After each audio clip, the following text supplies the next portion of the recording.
이사야 29장 15절부터 보겠습니다. 15절부터 24절까지 한 절씩 교독합니다. 자기의 계획을 여호와께 깊이 숨기려 하는 자들은 화 있을진저 그들의 일을 어두운 데에서 행하며 이르기를 누가 우리를 보랴 누가 우리를 알랴 하니 너희의 배역함이 심하도다. 토기장이 이를 어찌 진흙같이 여기겠느냐 지음을 받은 물건이 어찌 자기를 지은 이에게 대하여 이르기를 그가 나를 짓지 아니하였다 하겠으며 빚음을 받은 물건이 자기를 빚은 이에게 대하여 이르기를 그가 총명이 없다 하겠느냐 오래지 아니하여 레바논이 기름진 밭으로 변하지 아니하겠으며 기름진 밭이 숲으로 여겨지지 아니하겠느냐 그날에 못 듣는 사람이 책을 말을 들을 것이며 어둡고 캄캄한 데에서 맹인의 눈을 볼 것이며 겸손한 자에게 여호와로 말미암아 기쁨이 더하겠고 사람 중 가난한 자가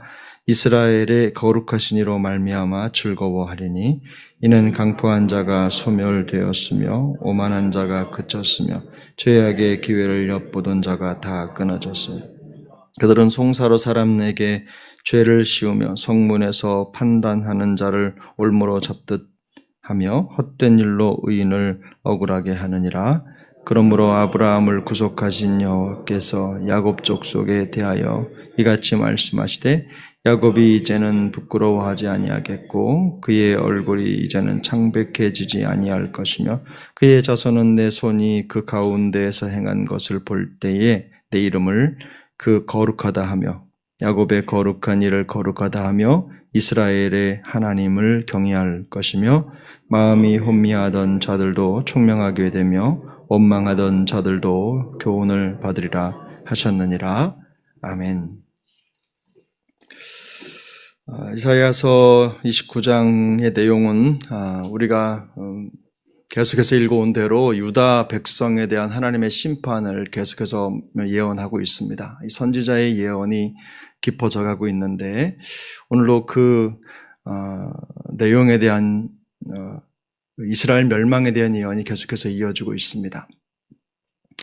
유다가 멸망하게 된 가장 큰 원인이 무엇이냐라는 질문에 대해서 우리는 그동안 계속 여러 중복되는 메시지들을 들어왔는데요. 우리가 그 원인을 성경을 통해서 보면 하나님이 우리의 주관자이시고 또 우리를 지키시는 이시며 우리의 능력자라고 하는 아주 간단한 원리, 물론 대표적인 원리가 있습니다. 그런데 이스라엘 백성들이 하나님의 백성들임에도 불구하고 그들이 하나님을 의지하지 않고 하나님께 도움을 구하지 않고 인간의 영특함을 의지한 데서 이 유다의 멸망이 시작됩니다. 그들은 하나님보다 그들의 지혜로운 생각을 의지해서 애굽에게 도움을 청하고 그들과 힘을 합하면 어려운 난국을 이겨낼 수 있을 것이라고 생각을 했습니다. 그래서 그들은 그들의 생각대로 그렇게 행했는데요. 선지자는 그런 유다의 태도, 이스라엘 백성이죠. 하나님의 백성에 대한 태도에 대해서 일침을 가하는데 그 일침이 13절입니다. 주께서 이르시되 이 백성이 입으로는 나를 가까이하며 입술로는 나를 공경하나 그들의 마음은 내게서 멀리 떠났나니 그들이 나를 경외함은 사람의 계명으로 가르침을 받았을 뿐이라. 하나님의 마음에 합한 하나님께서 원하시는 것이 무엇인지 생각하지 않는다는 뜻입니다. 하나님께서 정말로 무엇을 원하시는지 그들은 고민하지 않습니다. 그들이 알고 있는 방법대로 사람의 생각대로 행하는 것입니다. 이렇기 때문에 그들은 하나님을 의지하기보다 세상의 힘을 의지하는 데 더 익숙했습니다. 믿음이 없는 거죠. 그들에게 있어서 치명적인 문제가 있는데요. 더 이상 그들에게 하나님의 말씀을 가르쳐주고 또 하나님의 생각을 알려주는 선지자나 선견자가 없다는 겁니다.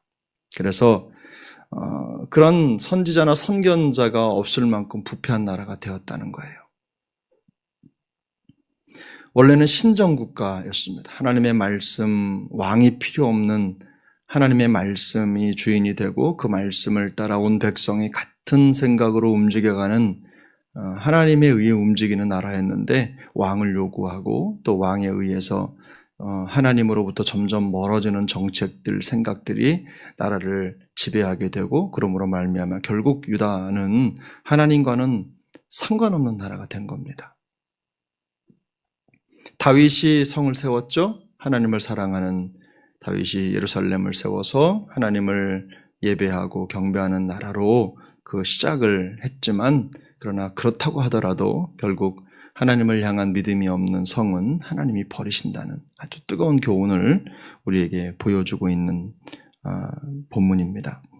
그래서 오늘 본문에 유다의 가장 큰 문제점을 한마디로 정리한 구절이 있는데요. 16절이에요. 16절에 보면 너희의 패역함이 심하도다라는 표현이 있죠. 근데 이 패역함이라고 하는 말은 정반대로 뜻입니다. 정반대로. 그러니까 이스라엘 백성들이 패역했다라고 하는 것은 너희의 패역함이 심하도다라고 하는 이 번역은 너희는 모든 것을 정반대로, 그러니까 거꾸로 행하는 도다라는 뜻입니다. 무슨 말입니까? 그들이 하나님의 말씀에 대해서 그 말씀을 거꾸로 생각하는 겁니다. 쉽게 말하면 이성적이지 않다는 거죠. 보기에는 지극히 이성적이고 맞는 것 같은데 하나님의 관점에서 볼 때는 지극히 이성적이지 않은, 그러니까 건강한 신앙 이성을 갖고 있지 않다라는 뜻이죠. 하나님의 백성이 말씀을 따라 행하며 그 말씀으로 사는 것이 아니라 말씀에 정반대되는 길을 가는 패역의 길을 걸었다는 것입니다. 이처럼 이스라엘이 가진 생각이 삐뚤어져 있다는 것을 이 이사야 선지자가 한 예로 들어서 설명을 하는데요. 그게 뭐냐면 토기장이와 토기에 대한 예입니다. 그래서 이 토기장이와 토기에 대한 예로 우리 16절 그 뒤편에 나와 있잖아요. 근데 토기장이와 토기에 대한 예가 뭐냐면 토기장이가 자기의 필요에 의해서 만든 그릇이잖아요. 그런데 이 토기가 토기장이에게 조언을 하고 토기장이에게 방향을 알려주는 겁니다. 말도 안 되는 일인 거죠. 토기장이가 자기 생각대로 토기를 만들어 쓰는 법이지 토기가 토기장이에게 그 만드는 법을 알려준다든지 그 용도를 말한다든지 하는 일은 우리가 상식적으로 생각해봐도 맞지 않는 일 아닙니까? 근데 이스라엘이 그렇다는 겁니다. 이스라엘은 역사를 운행하시고 통치하시는 그 하나님의 말씀을 따르는 것이 가장 합리적이고 가장 이성적이라는 것, 그 사실이 그렇다는 것에도 불구하고 그들은 상식 밖의 생각과 행동으로 세상에 자기의 운명을 맡긴 어리석은 선택을 한 거예요. 이제 30장부터 그 내용이 또 나오는데요. 이 때문에 그들은 철저하게 무너집니다. 사랑하는 여러분, 성도의 지혜는 하나님의 말씀에서부터 나옵니다. 성도는 교회가 우리가 사람들이 모여있고 또 어쩌면 우리가 하나님의 말씀과 함께 보내는 시간보다 세상에 살아가는 인간적인 시간 또 하나님의 말씀을 모르는 사람들과 보내는 시간, 이런 시간들이 훨씬 더 많기 때문에 자칫 잘못하면 교회의 동력을 사람의 생각에 맡길 수 있어요. 그런 실수를 범할 수 있어요. 근데 여러분, 교회는 그렇게 되면 그때부터 생명력이 떨어지는 겁니다. 교회는 하나님의 말씀을 통해서 지혜를 얻고 또 선택하고 우리의 생각에는 그게 아니라고 생각해도 하나님의 말씀하시는 그 말씀의 흐름을 따라서 흘러갈 때 하나님께서 뜻하시는 대로 그 뜻을 이루어 드릴 수 있는 것입니다. 교회는 영적인 기관이에요. 우리가 사람이 생각할 때 사람의 방법으로 교회를 운영하고 움직이는 것 같아도 절대로 교회가 여러분 건강하려면 사람의 생각이 아니라 하나님의 말씀을 따라 움직이는 기관이 되어야 될 줄로 믿습니다. 이게 비이성이라는 거예요. 성경이 말하는. 하나님이 교회를 세우셨어요. 그럼 교회를 가장 잘 아시는 분이 누구냐? 바로 하나님이시라는 거죠. 그러면 우리는 하나님을 따라갈 때 가장 건강한 교회가 될 수 있다. 성도의 삶도 마찬가지입니다. 하나님이 우리를 지으셨죠? 믿음의 관점에서 보면요, 세상 사람들은 교회를 향하여, 성도들을 향해서 믿음을 가지고 믿음대로 움직이는 사람들을 매우 비이성적이라고 말합니다. 그렇지 않나요? 예수 믿고 믿음대로 행하고 믿음대로 살고 그저 말씀 가르쳐 주신 대로 그렇게 마음을 다해 살아가려고 하는 사람들에 대해서 믿음이 적은 자들은 항상 우리를 이상하게 생각해요. 믿음이 적은 사람들은요, 믿음이 더 큰 사람들이 행동하는 걸 저는 이해하지 못합니다. 그리고 꼭 거기에 인간적인 생각을 덧붙여서 비판을 하거나 평가를 해요. 그런데요, 하나님의 관점에서 볼 때 하나님을 믿지 않는 불신자들의 이성은 무지한 것입니다.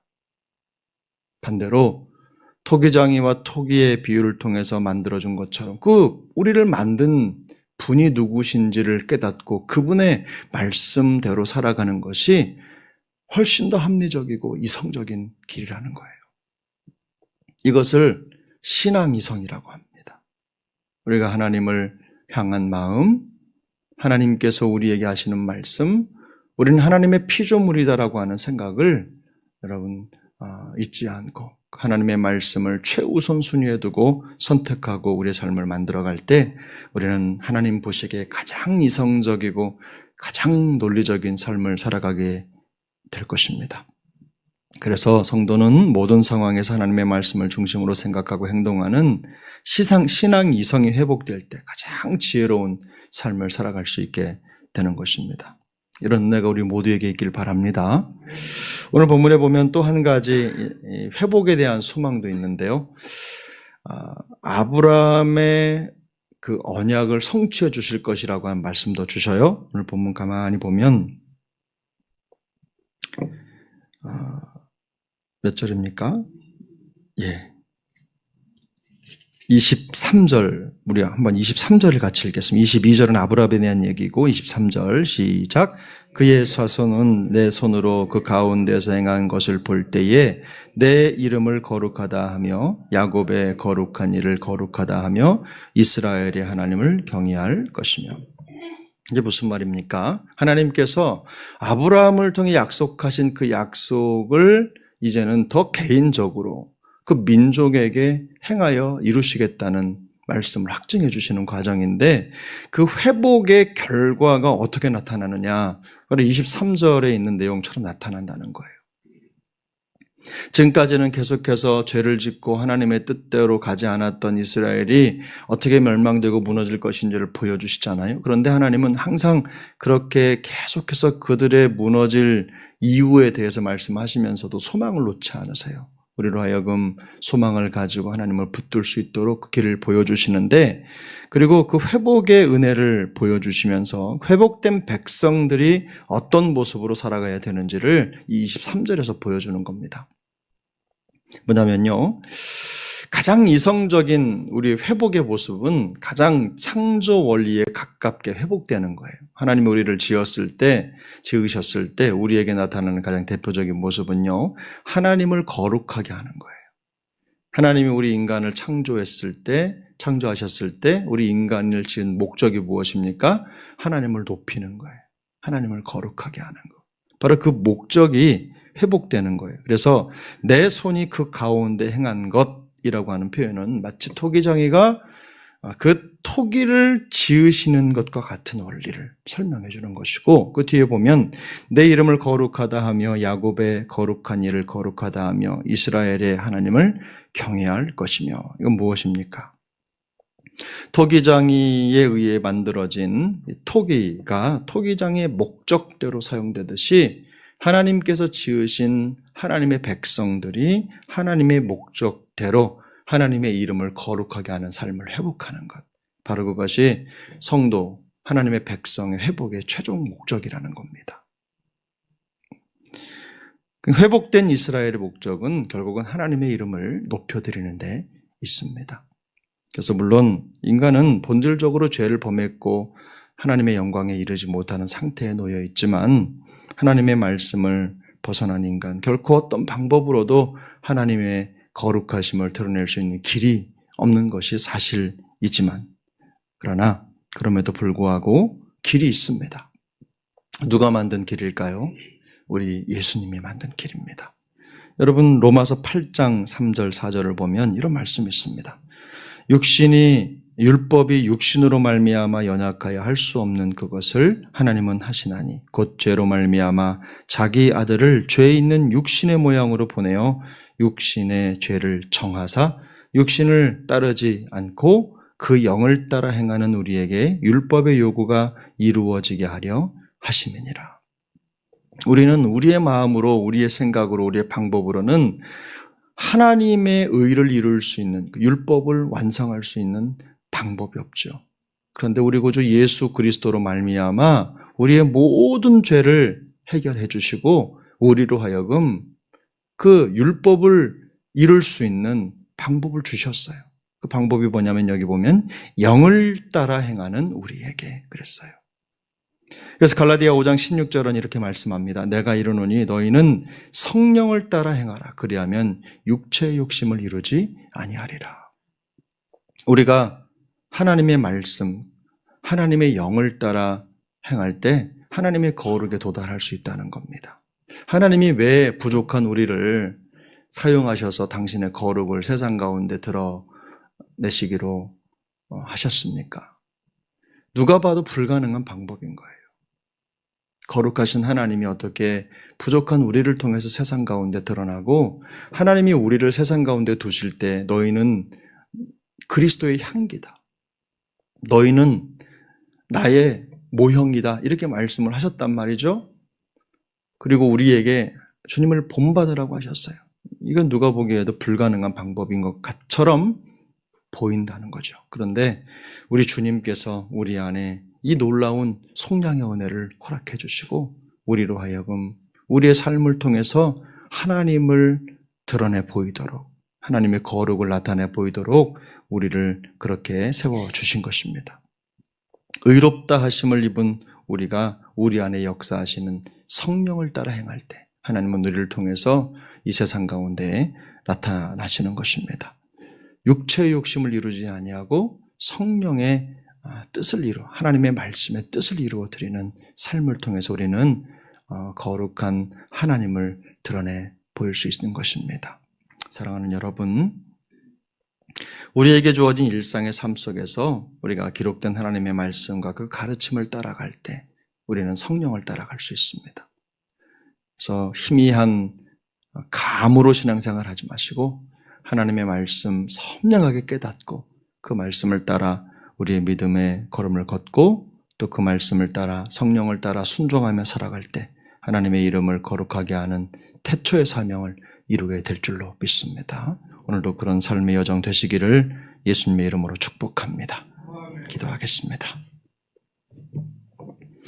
은혜로우신 하나님 아버지 감사합니다. 오늘도 우리에게 복된 한날을 허락하여 주셔서 성도의 삶을 이어갈 수 있도록 도와주신 것 감사합니다. 하나님, 오늘도 성령을 따라 행하며 하나님의 뜻을 이루어 드리는 우리 모두가 될 수 있도록 기름 부어주시고 하나님, 하나님의 말씀을 따라 지음받은 우리가 그 말씀을 따라 행하는 지극히 정상적이고 이성적인 믿음의 여정을 이어갈 수 있도록 우리에게 은혜를 베풀어 주옵소서.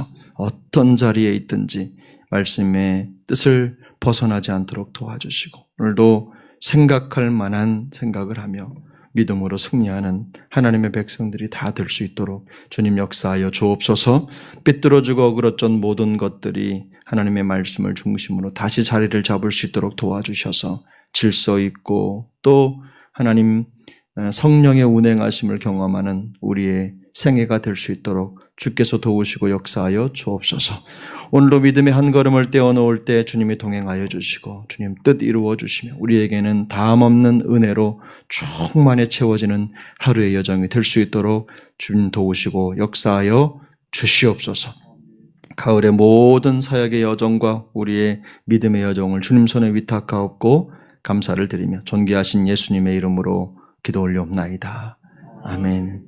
하늘에 계신 우리 아버지여, 이름이 거룩히 여김을 받으시오며 나라가 임하시오며 뜻이 하늘에서 이루어진 것 같이 땅에서도 이루어지이다.